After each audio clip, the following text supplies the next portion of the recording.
there you can see the enormity of what appears to be a secondary explosion. Whether that was it could well be the first explosion. I'm just getting reports actually that there was a fire first and then that enormous explosion, which you just show viewers. And this is the explosion from a different angle, and again it just shows how whether that's the first explosion or the second explosion is not clear, but that is what the authorities or state media says is a fireworks warehouse,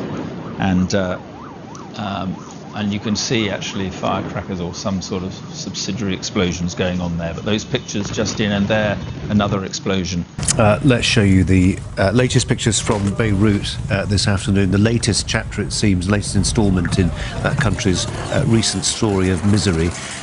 According to some sources, not just one explosion, but two in the port area of the city. And some of the pictures that you can see on elsewhere online show the most extraordinary explosion, spewing a huge mushroom cloud into the air and scattering debris over a very substantial area as well.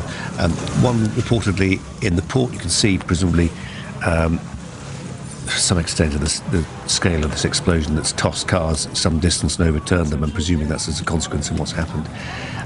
There's no clue at this stage, this very early stage, whether, given that this happened in the port area, whether it was, these are live pictures you're looking at now, whether this was an industrial explosion, always a possibility until confirmed otherwise, or an act of terror and a deliberate attempt to kill and maim.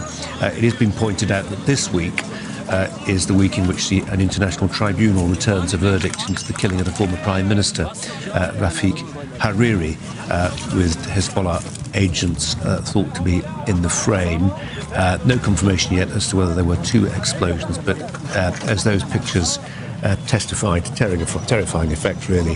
Huge explosion in the port city. Our producer Zain Jafar, who's in the city for a little bit longer, telling us that even his own flat felt the damage there, and items falling off the shelves, etc. And he's some distance from where this happened. So hoping to talk to him soon about what may be the background to events today in Beirut. Yes, and we're now getting further reports confirming that 10 people have died. And Mark, you know the city pretty well as Middle East correspondent.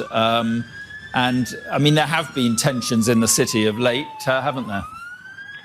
Yeah, there have. I mean, it's always a city where tensions are relatively, they're bubbling, but beneath the surface. And at the moment, Lebanon is going through the most horrendous time economically in terms of the coronavirus as well. It doesn't have a functioning, well, it's got a caretaker government now that was put in place, a government of technocrats to try and bring it back from the brink economically. I mean, it is a country that is economically on its knees, and we reported on that a lot over the course of the past few months. And the hospitals already are very, very struggling badly. There is a lack of medicine in the hospitals because it's too expensive, because of the inflation rate at the moment. Most of what Lebanon has, it imports. And so these hospitals, which will now be dealing with this huge incident, will be very, very, very badly stretched.